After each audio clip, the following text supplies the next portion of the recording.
I'm Raven. And I'm Bunny. This is Amateur Hour Hobbies. This is a hobby recap. Some building over the weekend, exploring a newer game system than 40k or Age of Sigmar like we normally do, but also did some 40k builds. These are from Malifaux, for the most part, except for our two friends right over here and right over here. We'll come back to them here in just a minute. I think we're going to start off with Malifaux. These models, they're small. They are a lot smaller than what I had expected. So if we take Inquisitor Eisenhorn over here, he's a pretty standard GW size model for a human, and then we compare him to, say, where is she? Sonicrid. The scale difference between 28mm true scale and 28mm heroic scale, this being true scale, this being heroic, you can see just the size differences, and you can also see my giant bulky fingers trying to work with these tiny little models. It was a challenge, but we made it through.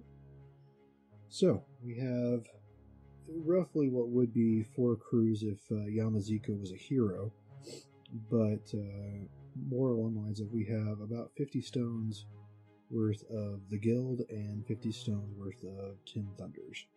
For the guild, we have Sonicrid, we have her effigy, and we have Samuel Hopkins. And this model I thought was pretty interesting. The way it connected was actually right here at the base of his hips, and the torso twisted on kind of like this, and that's how it glued in place. We are minus a couple of fiddly bits on a couple of the models because they're incredibly small. But overall, I thought they were pretty good. The Witchling Stalkers are all one piece. They are the kind of, I don't know, maybe they're minions. I think that's where they're in the game system. And they're all one piece. We basically just hop on the base. When we finish up basing on them, we'll get some stuff up underneath their feet and make them look a little bit more realistic. Beyond that, we picked up Lady Justice and her crew. She is super fiddly. Tiny little pieces that make up her very, very slight build. We have the Judge, and we have her effigy. We have our dog trying to join us up here. Bunny is actually just off to the side. And I don't do most of the building, so I let him talk most of the time this time. We'll get her opinion on the models and what she thinks of them here in just a minute. Other than they're, like, minuscule? Minuscule is a good word for it. So, also some interesting studies in scale of the female models versus the male models. Females are very slight with the models we have thus far purchased. And then we have these guys. These guys are cool. I'm a fan. These are Death Marshals. I have to say I've found them interesting just because, I mean, comparatively to the rest of the models we purchased, they feel so big. Death Marshals do, or the other models? Yes. Well, yeah. Okay, for the Malifaux setting, yes, definitely. They are quite large, but they're really cool. Don't really have time to go into the Malifaux setting at the moment, but come on, get on there. And that guy needs weighted. Most of these models need weighted, but we'll come back to our beefs with them, what we like and what we don't like about them after we have a look at them. Okay, so then over here, we have my crew, because Bunny will be running the guild, and I'm running 10 Thunders. This is, can't remember her name. This is embarrassing. Oh well, this is her effigy Fang. I'll remember her name in a minute. And this is the other guy that came in the kit. That's Ototo. Misaki. There's what we're after. And I might be butchering the pronunciation, but I haven't gotten that far in these story podcasts. Something else about Malifaux we'll discuss in a minute. So yeah, her totem is huge. Got that big thing. He's supposed to be on fire, so he'll look a lot more interesting once he's painted. And I got this guy with his forget what that pole is called, but it brings the pain. So, and then for the minion models from that kit, we have 3 Torikage. Again, noting the difference size difference between the female model and the male model. That would be our dog just shaking it off. Okay, so yeah. Very, very Eastern themed. And then instead of getting another starter box for Misaki, there wasn't something that fit in, at least that I could find thematically, as well as the Sonya Crid and Lady Justice box. So I got some Ten Thunder's Brothers as a supplemental force, and I have Yamaziko. She is basically built to work with Misaki. There's some synergy between those models, or her and Misaki, in the game, or so I have read. We actually haven't got a chance to play yet, but we're going to get these models done, I would say probably fairly quick. Yeah, most likely. So, yeah. So what do we like about these models? They are very pretty. They are. The amount of detail is just You do amazing. get some crazy detail out of these. Where's one that's got a lot of detail on it? Well, I mean, just kind of straight away, let's grab one of our death marshals here. Let's get him right up close to the camera.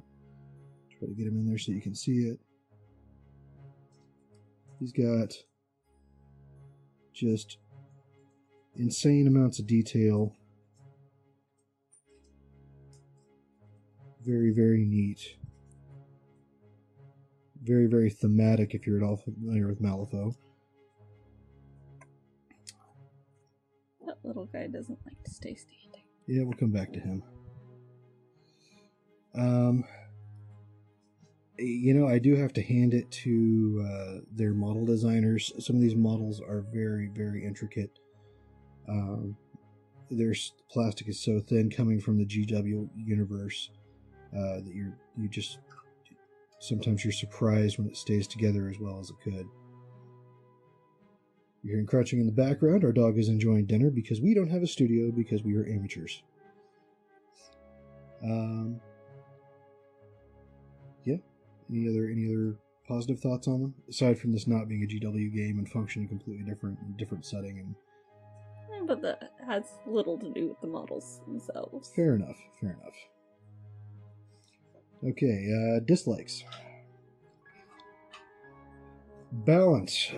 Balance is a consideration that really matters on these, and especially on models like this. He is supposed to be a little bit further forward, leaning forward on the coffin, but there's a slight problem of if you can see that little white nug right there, I don't know if you can in the camera because it doesn't look like it wants to focus on it. Where his foot attaches right there was maybe a 1/16 of an inch of plastic that was supposed to attach him completely to that coffin. I'm not sure in what world that actually works. I'm sure someone's pulled it off, and someday when someone digs this out of the archives when we're all rich and YouTube famous, they'll be like, well, clearly it was meant to do this. Blah. But for now, that seems like a poor engineering decision. Likewise, the balance point on some of these models is just, in some cases, it's really unique. It's really cool. This works. It's got a nice, big, thick stick and a base to receive it, and a model balanced out on the end. You notice if I kind of lean like this, it takes it quite a bit before he actually falls down. He goes back to where he was. That guy we can't get to stay up for the life of us. Also, while some of these models are detailed and intricate and amazing, what the crap? Seriously, 1/8 of an inch attachment point to the base, even if I was using just straight to the base and plastic glue, that is dubious at best.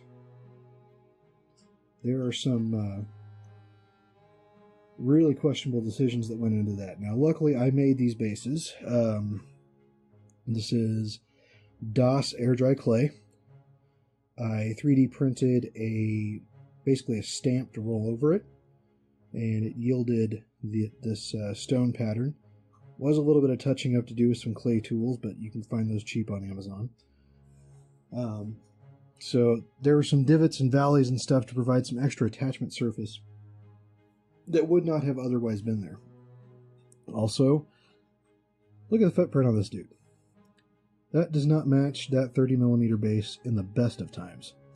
Probably should have been another 40mm. I know it'd be probably an advantage in the game, but sometimes durability has to be a consideration. Speaking of durability, this guy. You'll note that he leads with a knife and has a sword in his back hand. He's actually meant to have 2 swords. But as I went to attach the hand that has the sword, that is half of that plastic line right there. Oh, I'm out of focus. So I went to attach the hand, that part of that sword. It's half the plastic right there. I literally swept my finger forward, it hit it, and flew off into oblivion. Just snapped and was gone. I've only had that happen on one GW model, and that was Gilliman, and that resulted in me having to resculpt part of his little belt flap thingy that hangs down between his legs. Just not great decision making on. Well, and if you think about for comparison, so you guys may not know this, but I do because I've seen him build them. He's built the GW Dryads, and they are full of sharp, pointy, thin objects. Lots of the Eldar have the same design scheme. It's a little bit thicker almost of a plastic and thicker of a mold, which does result in a little bit bulkier models. Again, the relative difference between the Truescape and Heroscape, but I mean, ultimately, finding a way to add a little more heft to items like that sword or some of the other just extremely dainty parts on some of these models would be, I think, a positive thing to do just because they're so difficult to keep together. Okay, so that would be our dislikes of the models. They're so tiny in some places, and the mold quality is a little bit lower than what I'm used to working with from Games Workshop. That said, I do have some advice for how to get around it, how to fix it. Number one with these are all plastic. So use plastic glue. If you go to your friendly local game store, you'll be able to find glue that is designed specifically to work with plastic. And basically what it does is it melts plastics and they sort of weld together. I used super glue because I do things the hard way. And for the most part that works, but that did mean on some of the models that I got to sit there and hold them together for maybe instead of what would be normally 10-15 seconds, sometimes a minute, 2 minutes, 3 minutes, and even then having to find a way to brace them and set them down. So plastic glue is recommendation number one. Recommendation number two, again, you can probably find this at your friendly local game store. There is this magical material called liquid green stuff. It's not actual kneaditite like what green stuff normally is, but what it's used for is crack filler. And on these models, they are slightly lower quality than Games Workshop, mostly at the points where the models come together. And so the sockets and joints don't always match up 100% like you would expect. So what I'll be doing with the green stuff is going in. An example here is on Yamaziko. You can see that seam on Games Workshop models. I've been able to kind of rake the hobby knife down over the edge of that and cut it down, and it did help smooth it out just a little bit, but I'm still going to have to go in there with crack filler, and that being the liquid green stuff, and fill that in and then smooth that out so that you don't see it on the final model, because it'll just make the connecting points look a little more flush. Yeah. Well, it'll make it to where you don't see that seam. That seam will go away.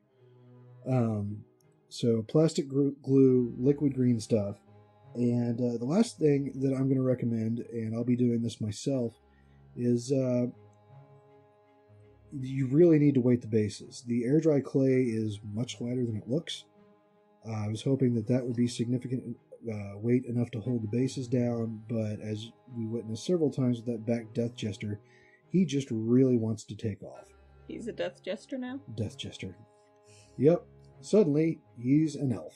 He is a space elf from 40,000 years in the future. The Death Marshal, he wants to fall over. So the best way I found to fix this, and really the most cost-effective way to do it, is to go to your local hardware store and ask them for the heaviest washer that they have, that it matches the outside diameter of the base that you're going to be working with. If you're playing Malifaux, a lot of these are, I think everything's 30 mil bases for the majority of the figures. The bigger ones come on 40 mil. They do have a couple that are bigger than that, but those are a bit more rare. For the most part, it's going to be 30 mil. So what I'll do is I'll hit my local hardware store, ask them for something with a 30 millimeter outside diameter, and then just super glue that to the bottom of the base. And then when you prime it up, you just prime over it, and then when you paint your base ring, whatever color you choose to paint that, you're basically set to go from there. Yeah, that's basically all there is to this. Also, I am looking forward to the point where we actually do prime models. Looking forward to priming these, because even getting the super glue down on some of these contact points, and I'll go back in and try to use the basing material to help add some further stick and flush it up just a little bit to where they're a little bit more solid. Just getting that outside layer of paint will help seal it in, and then as additional layers of paint are added to the models, it additionally kind of holds it together, makes the whole thing a little bit tighter, and kind of keeps it from running away on you. Especially models like Lady Justice or like Sony Crid's Burning Man. You know, there's just not a lot of plastic there, and so I want him to be as stuck to the base as he can possibly be. Or our female Torakage here, that if I could get away with it, I would just like ice her foot to the base. So that is not a whole lot of plastic. Okay, so as previously mentioned, we did have a couple of non-Malifaux models get built this weekend. First is Altarii from Raging Heroes, and second is Eisenhorn, the Inquisitor from Warhammer 40k and from the Black Library novels. Altarii is going to be used as an alternate model to Baharath. We do have a painted Baharath in all of his old school metal goodness. He's a bit bulky. He is a bit top heavy, and also, I mean, certain old Games Workshop models, I find a certain charm and appeal to be part of them. Those old Eldar units don't do it for me. Well, and it doesn't help that we kind of subbed in, what are they called? Yes, we instead of when we went to purchase, and this is back in 7th edition when Swooping Hawks operated just a little bit differently, we were going to build the Aspect Shrine of Swooping Hawks. So you needed 3 squads of Swooping Hawks to make that happen. At the time we went to purchase it, it was late 7th. We got on Games Workshop's website after checking our friendly local game store and finding that they did not have it in stock, because we don't have a Games Workshop locally. We have a independent hobby shop that stocks what they can sell, and so we try to support them where we can, but they didn't have anything in stock. So next we hit the Games Workshop website. The time we looked, the Swooping Hawks were a web store only item, weren't they? That was okay. I was gonna say, in a not on camera medium, she nods. So we couldn't find any there. They were out of stock, but they were about $42 a box for 5 of them. I don't know. I just remember it would have been more expensive to get them than the way we went. So we started thinking about it and looking for alternatives to the Swooping Hawks, both in Games Workshop's line and out in other lines, because there's certainly plenty of alternate models you can look at for the game. And what we decided to do was grab 5 boxes of Scourges, because we found a really great deal on them. 5 Scourges for $25 a box. And so 3 of the Scourges have feathered wings, 2 of the Scourges have bat wings, and so we're like, okay, so we would need 5 boxes. That's $125. We looked at the Swooping Hawks. We would need 3 boxes. That's $126. So we bought the boxes of Scourges, built the 15 Swooping Hawk alternate models that we needed, and then actually ended up selling off the other 10 Scourges to a local Dark Eldar player. And so we came out approximately 1/3 or 2/3 of the cost for the Scourges, which were prettier models than the Swooping Hawks for what we did. And so Bahareth really, really, really doesn't match the models that we're using for Swooping Hawks. Like old school Bahareth semi-matched the actual Swooping Hawk models. And then whenever we decided to use the Scourges, it just super didn't match. So we've been soft on the lookout for a replacement for Bahareth, and we came across Altarii. So this model, like I said, is from Raging Heroes. This is resin, and if I turn this just so, you can actually see the crack in the wing. That is because I found out that this resin is super brittle. It goes together well, it scrapes well, it does not move, and if you try to move it, bad things happen. I was positioning the wing, I squeezed a little too hard, I heard a crack, I immediately stopped. Again, there's going to be an application of liquid green stuff, should fill that in nicely, and once it's painted, you'll never know it's there. But I'm assuming that most of the other Raging Hero models are made of the same resin. If you get them, treat them gently. They are very firm until they're not. But that said, great model, lots of detail, good dynamic pose. As with all models, when you get too dynamic in the poses and the model's modeled for looks and not for balance, you end up having to do something with the base. This is actually a old school arcade token. Yep. We went to Chuck E. Cheese about 10 years ago and walked out with a bunch of tokens because the games were terrible and the pizza was worse. So these have slowly been being applied to 25mm bases. They're not quite full width, but it works enough to where the base is base heavy, not model heavy. That said, this is incredibly light resin. It is far lighter than what you would expect it to be. But just due to the way that it all balanced out, she was like base heavy and kept wanting to fall over. So the Namco token on the bottom, fix that right up.